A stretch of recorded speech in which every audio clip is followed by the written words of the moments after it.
Hi hello నమస్తే welcome to GR TV. ప్రపంచంలోని అతిపెద్ద ప్రజాస్వామ్య దేశంలో ఉన్న మనం ఏపీలో ఉన్న పరిస్థితులు చూస్తే ప్రజాస్వామ్యంలో ఉన్నామా?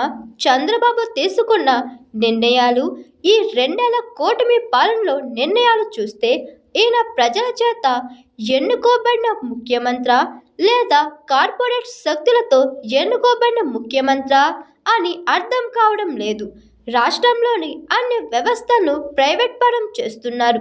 వ్యవసాయం, విద్య, వైద్యం అన్ని రంగాలను కూడా పూర్తిగా ప్రైవేట్ పరం చేసే ప్రక్రియ ఈ 2 ఏళ్లలో మనం చూస్తున్నాం.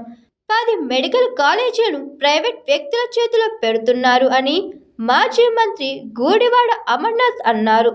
ప్రజల చేత ఎన్నుకోబడినటువంటి ప్రభుత్వం ప్రపంచంలోనే అతిపెద్ద ప్రజాస్వామ్యం అని చెప్పుకునేటువంటి దేశంలో ఉన్నటువంటి మనం ఆంధ్రప్రదేశ్ రాష్ట్రంలో ఉన్నటువంటి పరిస్థితులు చూస్తే ప్రజాస్వామ్యంలో ఉన్నామా లేదా చంద్రబాబు నాయుడు గారు తీసుకున్నటువంటి నిర్ణయాలు, వారు చేస్తున్నటువంటి గడిచినటువంటి ఈ 2 సంవత్సరాలుగా వారు అధికారంలోకి వచ్చినటువంటి నాటి నుండి తీసుకుంటున్నటువంటి నిర్ణయాలు చూస్తూ ఉంటే ఈయన ప్రజల చేత ఎన్నుకోబడినటువంటి ముఖ్యమంత్రి లేక ప్రైవేట్ వాళ్ళ చేత, ప్రైవేట్ వ్యక్తులు, కార్పొరేట్ శక్తులతోనూ ఎన్నుకోబడినటువంటి ముఖ్యమంత్రి అర్థం కావట్లేదు.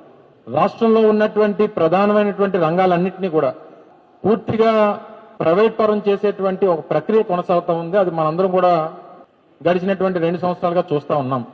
రాష్ట్రంలో ఉన్నటువంటి వ్యవసాయం దగ్గర నుంచి, రాష్ట్రంలో ఉన్నటువంటి విద్య దగ్గర నుంచి, రాష్ట్రంలో వైద్యం దగ్గర నుంచి అన్ని రంగాల్ని కూడా పూర్తిగా ప్రైవేట్ పరం చేసేటువంటి ఒక ప్రక్రియని గడిచినటువంటి ఈ 2 సంవత్సరాల కాలంలో చంద్రబాబు నాయుడు గారి ప్రభుత్వంలో మనం చూస్తూ ఉన్నాం. వ్యవసాయానికి సంబంధించి రైతులు ఏ రకంగా రోడ్డెక్కారు, మద్దతు ధరలు రానటువంటి పరిస్థితుల్లో రైతులు ఏ రకంగా ఇబ్బందులు పడతా ఉన్నారు, పూర్తిగా ప్రైవేట్ వాళ్ళ కనుసన్నల్లో నడుస్తున్నటువంటి ధాన్యం కొనుగోళ్లు కానీ లేదా మిగిలినటువంటి హార్టికల్చర్ సంబంధించినటువంటి ప్రోడక్ట్స్ కానీ ఇవన్నీ కూడా ఏ రకంగా ప్రైవేట్ వాళ్ళ చేతుల్లో చిక్కుకున్నాయో అనేటువంటిది కూడా చూస్తూ ఉన్నాం. విద్య పరంగా ప్రైవేట్ వారిని కొమ్ముకాస్తూ ప్రభుత్వ పాఠశాలలు, ప్రభుత్వ కళాశాలలు వీటన్నిటిని కూడా నీరుగార్చేటువంటి కార్యక్రమం, ప్రైవేట్ వాళ్ళకి వత్తాసు పలుకుతూ వారిని ఏదో రకంగా ఆర్థికంగా పైకి తీసుకురావాలి, వారి వ్యాపారాలు బాగుండాలి, వారి విద్యా సంస్థలు బాగుండాలి అనేటువంటి ప్రక్రియ ఒక పక్క. వైద్యానికి సంబంధించి పూర్తిగా ఆరోగ్యశ్రీని నీరుగార్చేసి ఒక గొప్ప సంకల్పంతో మొదలుపెట్టినటువంటి 17 మెడికల్ కాలేజీల నిర్మాణాన్ని 7 కాలేజీలు మా హయాంలో పూర్తి చేస్తే మిగిలినటువంటి 10 కాలేజీలు పూర్తవడానికి చేయాల్సినటువంటి ప్రభుత్వం వాటిని తీసుకెళ్లి ప్రైవేట్ వాళ్ళ చేతిలో పెట్టాలనేటువంటి ప్రయత్నం ఒక పక్క. వైద్యం, విద్య వీటన్నిటి కూడా ప్రైవేట్ పరం చేసేటువంటి ప్రక్రియ ఒక పక్క. Hi, this is Swathi.